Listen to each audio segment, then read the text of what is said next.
Big Joel, by the power invested in me by the Anarchist Federation of Cascadia, you are hereby accused of being one video essay's worth of wrong about something. The court will now hear the video essay and make their final verdict. Prosecution, you are free to address the courtroom. I say hello, members of the jury. Please direct your undivided attention to Exhibit A.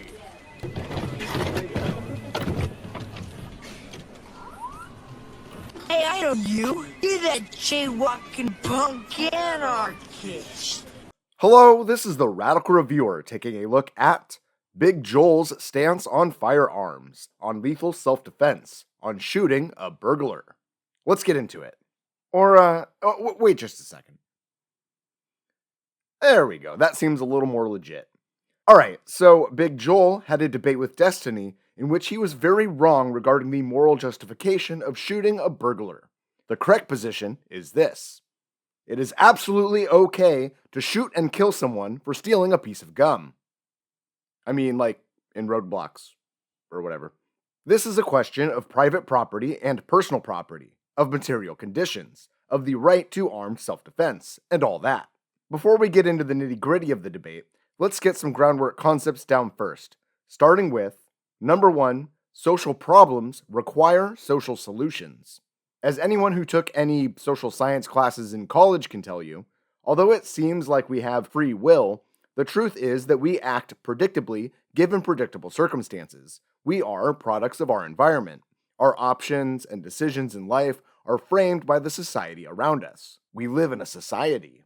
And so, if we want to address social problems, such as theft, it doesn't work to just address the individual, to tell individuals to stay in school and pull their pants up. The proper way to fix the world isn't to fix the world. There's no reason to assume that you're even up to such a task, but you can fix yourself. No, that doesn't solve the problem. We have to think about social solutions, about people's material conditions, the quality of education, access to employment, access to consumer goods, inequality, the war on drugs, social policy type stuff. However, that said, just because social problems require social solutions, that doesn't mean an individual should just be shouldered with an act of theft, for example. Like, when I had my camping tent stolen out of my car, it's not like I could have individually stopped that thieving individual by instituting a housing first approach in my city, despite knowing that such a solution would probably work.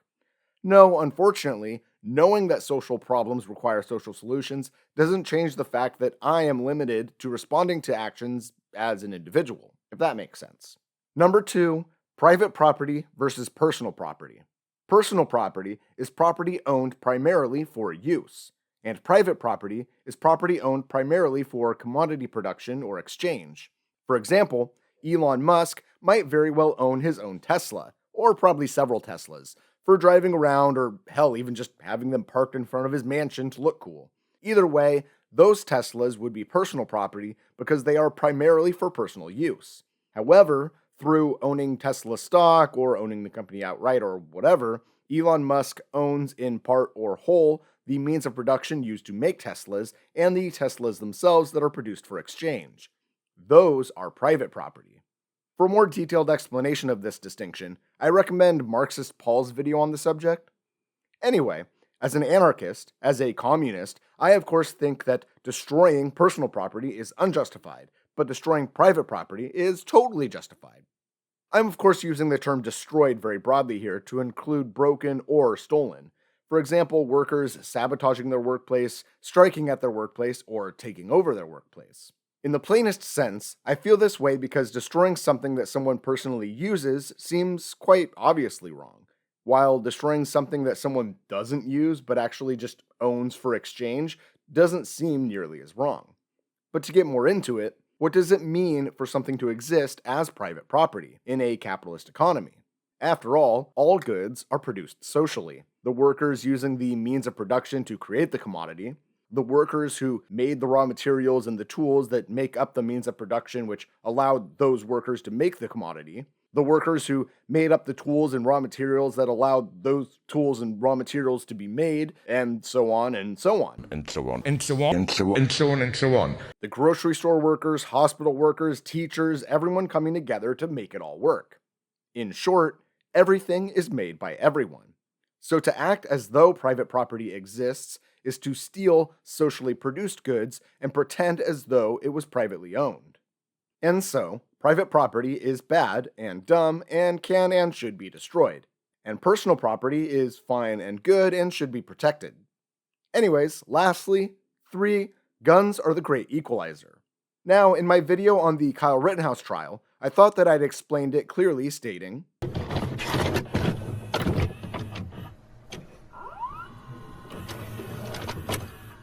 we are not naturally equal in our ability to defend ourselves from assault. Maybe you are young and small, or maybe old and infirm. Maybe you're just smaller than the average person with not a lot of muscle mass. Maybe you have a disability or are on some kind of medication or medical treatment that makes self-defense, makes protecting yourself from an attacker, difficult. Well, guns are the great equalizer in protecting yourself from assault. You don't typically have to be bigger, stronger, more able-bodied, or well-trained than your aggressor to defend yourself if you have a gun. However, some folks in the comments of that video were still confused, so let me put it this way. Engaging in self-defense is a cost-benefit analysis. What are the costs? Financially, legally, the risk of ineffectiveness. What are the benefits? How effective is this or that means of self-defense compared to other options? For example, I have a little pepper spray bottle on my keychain. I think it's probably plenty for me. I'm in decent shape, I'm decently able-bodied. I feel like the pepper spray is all I need. However, pepper spray is not a guarantee of self-defense. Someone sufficiently fast, sufficiently strong, sufficiently trained, sufficiently armed, or whatever, will always be able to overpower me and the pepper spray in an altercation. This is what makes guns the great equalizer. Short of someone straight up wearing like the helm of Ned Kelly or something like that, a firearm will ensure that I stand equal chance in a physical altercation, because the attacker can't overcome your means of self-defense if that self-defense ends their life. Now, like I said, it's a cost-benefit analysis. After weighing the costs and benefits of various means of self-defense, I have determined that a small pepper spray is plenty for walking around, and my .40 caliber handgun is enough for home defense. This cost-benefit analysis is something that people have to determine for themselves. Anyways, so conceptual groundwork stuff out of the way, let's look at how totally wrong, how utterly inaccurate, how completely encompassing of buffoonery Big Joel's position is. So, Big Joel saw a debate Destiny had done a few years prior regarding shooting a burglar, in which Destiny argued that I consider breaking into somebody's house to be like a really, really, really big deal, like one that would make like lethal force easily justified. On the flip side of that, if I were to break into somebody's house, I would totally accept it if they'd kill me for it. I mean, I would be expecting that. Like if I was breaking into somebody's house, I would be expecting to die if I got caught doing it. And so, in response to this, Big Joel and Destiny had a debate in which Big Joel insisted that we have a moral duty to make attempts to detain them non-lethally before lethal force is applied if your life is not in danger. So, Big Joel believes that we have a moral obligation not to kill a thief if our life is not in danger. In response, Destiny asks, am I obligated morally to just watch him ride off with my thing because I don't have the physical strength to perform him? Yeah, absolutely, right? This is essentially the basis for my great equalizer argument, because removing this great equalizer from the equation means that a sufficiently strong thief will always be able to overpower their victim. Although I think that that's a great question, I would have asked Big Joel, what is our life, when we're talking about whether or not our life is in danger? I would argue that our lives are made up of our productive capacities, our relationships, and to an extent, our relationships with our personal property. I am a dishwasher, and a book reviewer, and a jaywalking punk anarchist. My life is embodied in my relationships with coworkers and friends and family, the videos that I make, the bands that I've seen, my friends in the punk scene, the books on my bookshelf, and things like that. So when Big Joel says that I have a moral duty not to kill someone when my life is not in danger, I have to counter that there are possessions that are so much a part of my life that I would put my life on the line for them. Like, I would put my life on the line to save my bookshelf. I mean, many of these books are hundreds of pages long, and the notes and the highlighting in them represent decades of work. Hell, my life's work. Think about your own personal possessions. I'm sure that you have items that fit this criteria. For me, it's my bookshelf, my laptop that has all my videos and irreplaceable applications and other documents from college on there, my father's ashes, although I don't know why anyone would steal those. I'd probably have to put my life on the line to an extent to save things like my passport, birth certificate, social security card, and things like that for dumb bureaucratic reasons. There are probably other things that I would risk my safety for to varying degrees. I think you get the idea. Destiny basically summarizes his argument thusly. My understanding would be is if the other person is aware of the risks of what they're doing, then they necessarily consent to any and all outcomes that are going to be enacted on them when they violate another person's, whether it's their personal space, whether it's their boundary, whether it's their body. Like, yeah, 100%. Because the alternative to that is saying I have to be okay with strong people infinitely robbing weak people. Yeah, kinda. I'd argue that it isn't that the thief is choosing to put their life on the line for the property, but rather that I am putting my life on the line in defense of my property. But otherwise, basically, Destiny is correct here. Now, don't think that Destiny is totally off the hook just because Big Joel happens to be so wrong. Sure, I agree with Destiny regarding lethal force in defense of personal property, but the hang-up happens when I start going all anarcho-communist on the situation and justifying the destruction of private property. You see, throughout the BLM protests, Destiny maintained that destroying public property was justified, but destroying private property was not justified.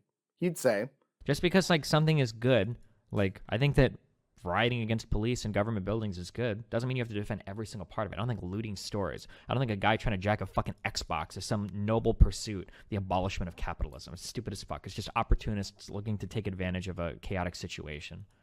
however, if I were to talk to Destiny, I'd argue that you could justify destroying private property on two grounds. One, if you funded it. For example, government contracts and tax deals for private companies or through your labor as a worker. Then your destruction of that private property could be justified.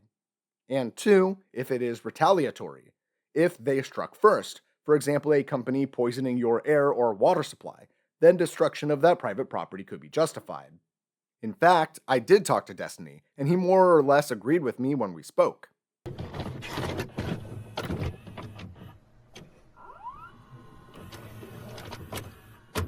If political violence against a police station is justified, what about a prison? I mean, I guess it could be. I guess my view on like public property is that like it's publicly funded by everybody and it ought to represent everybody. So I could understand like publicly like destroying, or I could understand destroying like public property insofar as that for like a protest of like a failure of the state. If political violence against a company that pollutes the water is justified, what about things like what Earth Liberation Front did, where they were like burning down housing developments that were engaging in deforestation? I think that it's a much harder one because the damages and harms of environmental stuff is so much harder to quantify and see. But if I were to grant you a lot of, like, let's say, for instance, we know for a fact that environmental harms are being done, we know for a fact that it's quantifiable, we know for a fact that people are being harmed, then, I mean, I think you could justify morally some sort of response. Even I wouldn't probably be in favor of it for political effectiveness, but I could see, like, a moral justification there for sure. And you know what? When doing research for this video, I heard Destiny say the following in a previous debate. Let's say that it's legal to dump waste in a lake that like is destroying a town. Well, fuck, you could picket the business. Maybe that doesn't work. You can start protesting the business. You could boycott them. Maybe that doesn't work. You can start destroying the roads that lead to the business. If their pollution of your water is literally destroying your village, then you could burn down their factory. You could you could escalate to violent measures to make them stop. Mwah! Beautiful! So, although Destiny might not agree with the personal property versus private property distinction, or at least he doesn't see private property as inherently theft or whatever, despite that, I think his opinion on the destruction of private property is actually a lot closer to my opinion than most would admit. Destiny just needs to take this justification for burning down a factory and extend it to its logical conclusion. If it is justified to destroy private property that causes harm, we must recognize that all private property causes harm.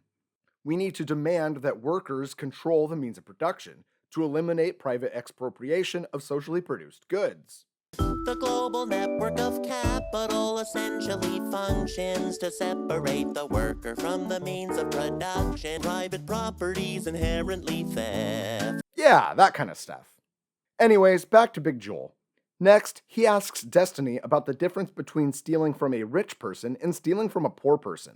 I guess I'd want to ask you, is there any sort of moral weight that you put differently when a thief steals a Harley Davidson from a billionaire? Or is that the same thing? I think I would have to construct the same rule for everybody.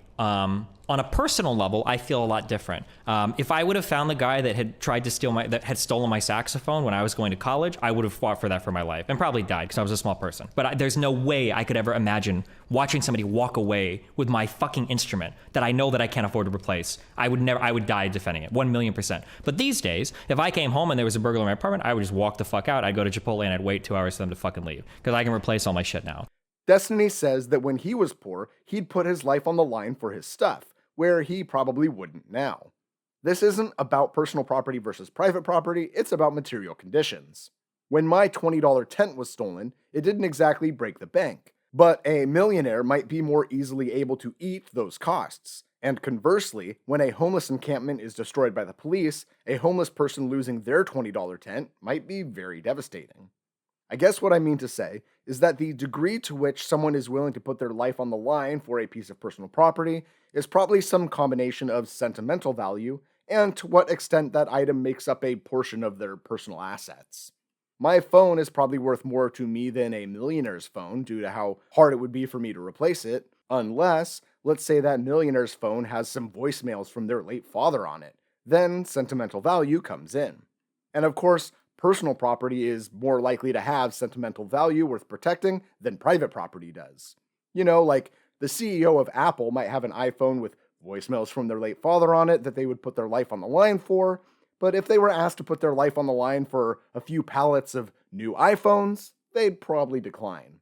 Anyways, throughout this, Big Joel maintains his position, stating, Like, if we're adding amendments to our social contract, I definitely think that giving everybody a tool to immediately escalate situations to lethal levels, it doesn't lead to the best outcomes for everybody.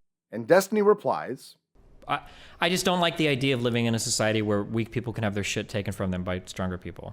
Big Joel follows this up by asking, should we not aim for force that is not lethal? Do we not have a moral responsibility, say, to pick up a bat instead of a gun, pick up a knife instead of a gun?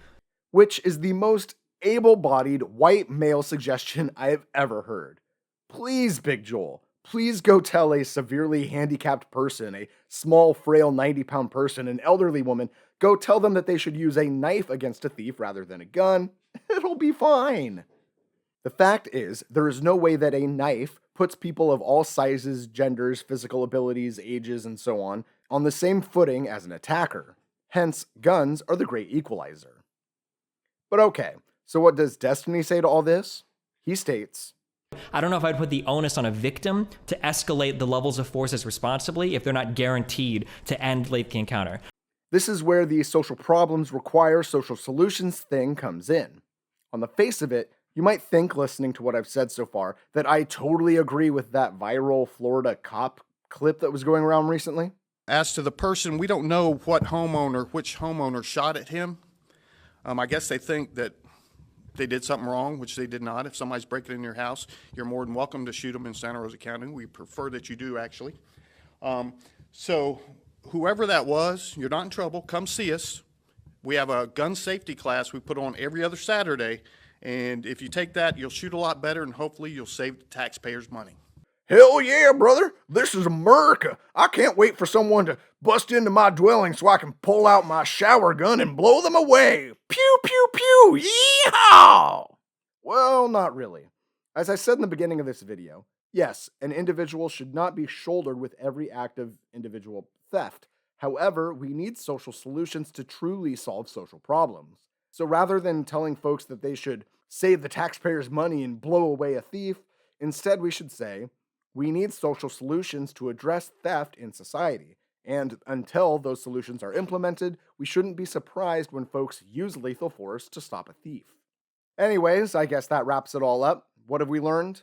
Regarding private property, we learned that private property should be destroyed. Private property is theft. It was created through taxes and our collective labor and then is stolen from us, and so we should take it back. Regarding personal property, we learned that personal property can make up our lives so completely through our labor and through sentimental value that we can justifiably put our lives on the line in defense of our personal property. Big Joel is wrong, Destiny is wrong, and Radical Reviewer is correct on everything. Case closed.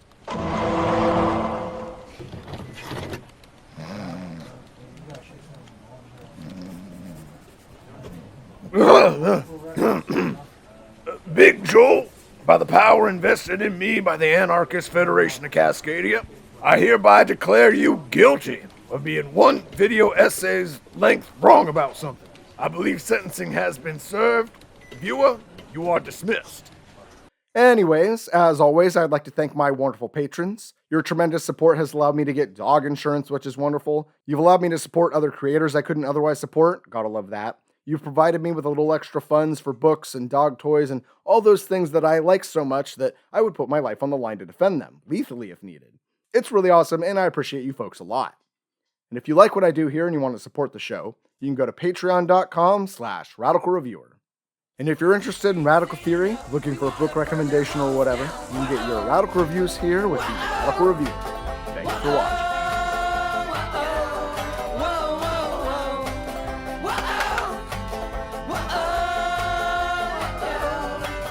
Turn their homes into collective housing. Yeah, their fears into reality. Yeah, they won't share what they've got. So you take what you need. Yeah, they won't share what they've got. So you take what you need. Also, have a contingency plan. If you were to ever employ lethal force in defending yourself, understand that the fight is not over then. There's always going to be legal troubles, there might be professional issues, you might have some social ramifications for that. Understand that there's a myriad of different things that you need to contend with, and it doesn't just end at defense.